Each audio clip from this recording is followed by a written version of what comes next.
Ooh, that looks tasty.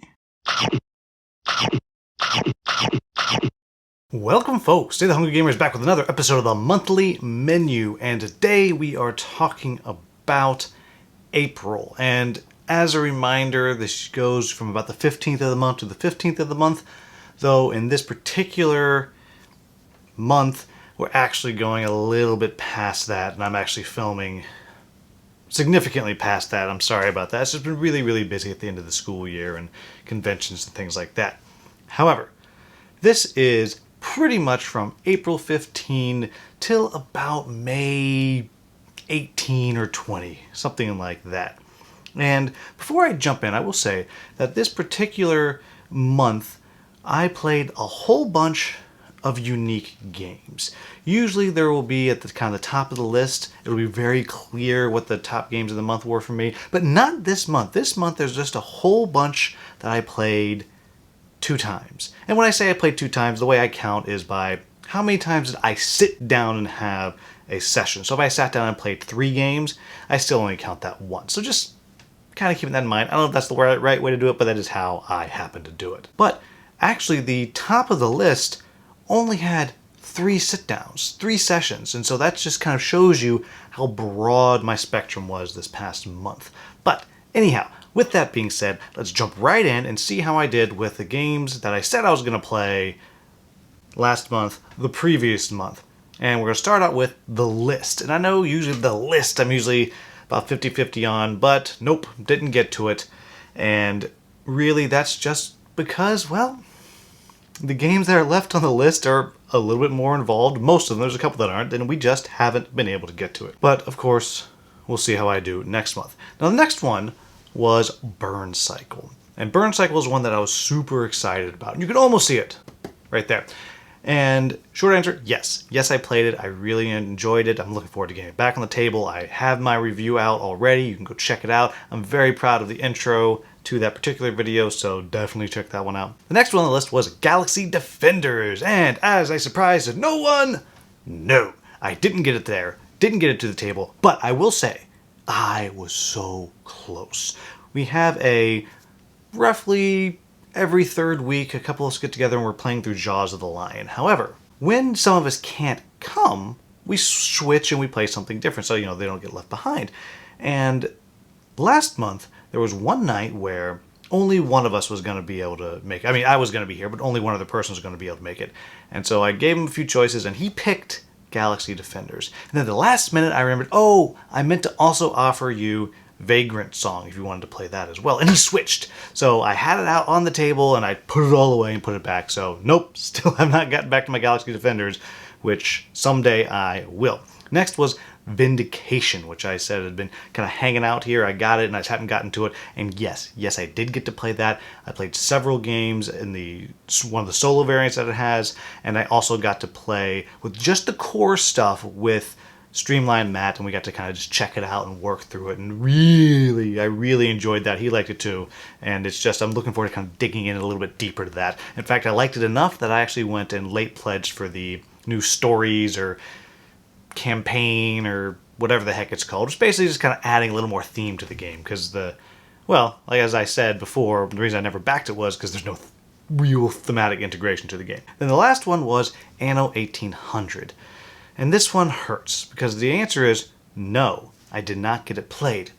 But I did get it played 3 times this past weekend when I went to Kubla Khan. And so really enjoyed it, had a great time, and I'm finally going to be able to actually do my review of it. But it did not get played in the time period, so nope, total failure. Now, moving on to the most played games of the month. And as I said, there was a whole bunch, and there's a whole bunch kind of at the bottom that were kind of tied. And so what I actually wound up doing was all the games that were done digitally in some shape or form, I threw them off the list. And so that left me with my top 5, though I will say the bottom 3 were all played the exact same amount, and I pretty much just kind of put them on there based on how much time I actually spent playing. So that's where kind of more rounds kind of came into it. But number 5 was actually Vindication. And that's from playing several times. I said 2 times earlier. I think I actually played I played two, I think I actually played 3 or 4 times, or whatever. But Vindication I played several times, as I just said, with the solo. Got to play a game with Streamline Matt, and I'm really looking forward to getting that to the table with more than just 2 and kind of seeing where that goes. Really intrigued by this one. Really, really intrigued by this one.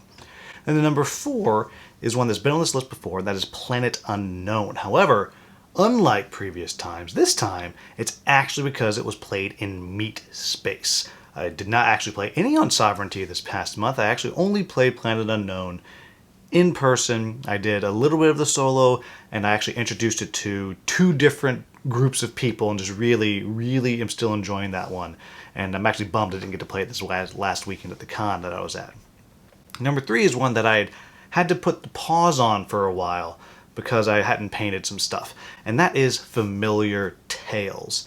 And I was really pumped to get it back to the table because I'd caught up on my painting, and I was actually going to be out of town for a week, staying in a hotel, and I was able to just take it with me and just set it up on the table, on the desk in my room, and just kind of left it set up, and I'd go out and do my business, do work, and come back after dinner in the evening, and I would just sit and play a game or 2 and just really enjoying it, really, really liking it. I finished all of the first, it's not called the first chapter, the first part of the storyline, and just, man, it is a fun game, and I've kind of confirmed for myself that it's actually best if you multi-hand it when you're playing solo, as opposed to putting them all in one big deck, and it doesn't add that much to the brain power required to do it. Then number 2 is one that you're gonna hear on this list a lot over the next few months, and that's because I'm working with the publisher on getting this game in front of different content creators and helping with their media presence. And my brother is actually the designer of the game, and that is right behind me,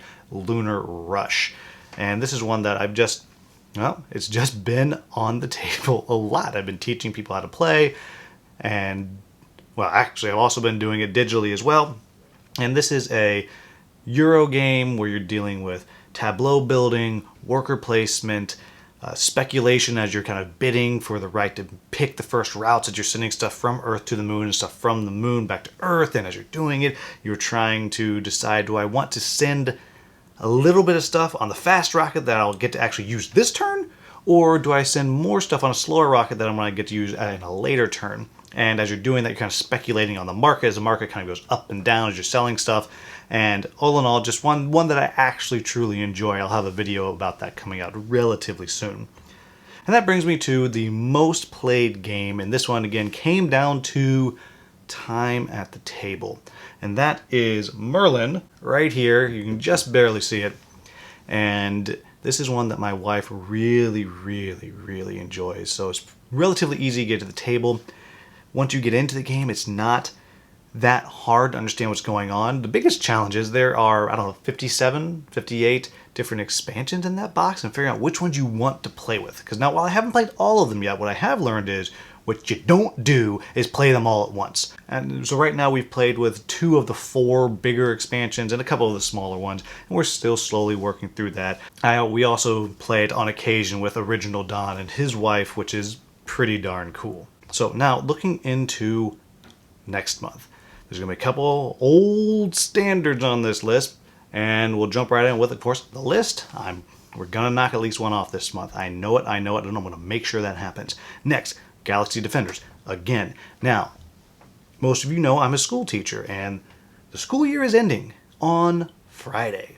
So I'm going to have a little bit more time, and what I'm going to do is I got one game that's set up on the table right now that I have to play, I have to record, then I'm going to take that off, I'm going to put out Galaxy Defenders, and I'm going to continue my campaign. So that's my number 4. And now that's going to lead me right into my number 3. As soon as I finish with Galaxy Defenders, I take that off the table, I'm going to put this next one onto the table and leave it out for a few days, and that is Midara.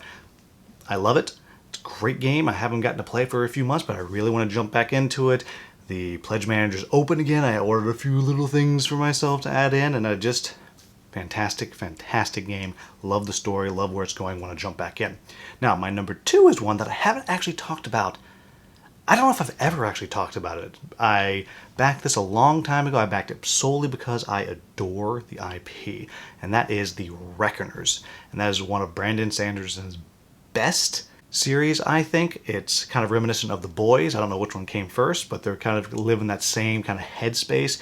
And I would say this is probably the best of his series that is not in his whole Cosmere thing. And it is a kind of dice chucking, Yahtzee style, push your luck, resource management, kind of put out all the fires type game. But I have the first expansion is on its way. It may have already shipped, I'm not sure, so I should have that pretty darn soon. And I actually got excited. I went back and I painted everything in there, so it's just ready to go. So I'm excited to get that one to the table. Then, the number one game that I really want to make sure that I play, that is Vindication. I want to get it back to the table. I want to maybe add in some of those expansions, multiplayer, and just kind of see where it goes. So there you have it, folks. That is the monthly menu for April. As we all know, what I think I'm going to play, I'm not going to play, but I'm going to do my darndest. As always, if you found this video useful, please like, subscribe, and share. And I can also say, if you are interested in checking out Lunar Rush, leave a comment down below, and I'm happy to do a digital demo with you so you can kind of check out what it is. I know it's my brother's game, so I have to say nice things about it, but I will say I do think it is a fun game. It is a fast game for a Euro. It actually plays in about an hour, a little bit less than an hour, once you know what you're doing, which is just awesome. That's because of all the simultaneous play. But anyhow, if you found this video useful, please like, subscribe, and share. Thank you so much for watching. Have a wonderful, wonderful day.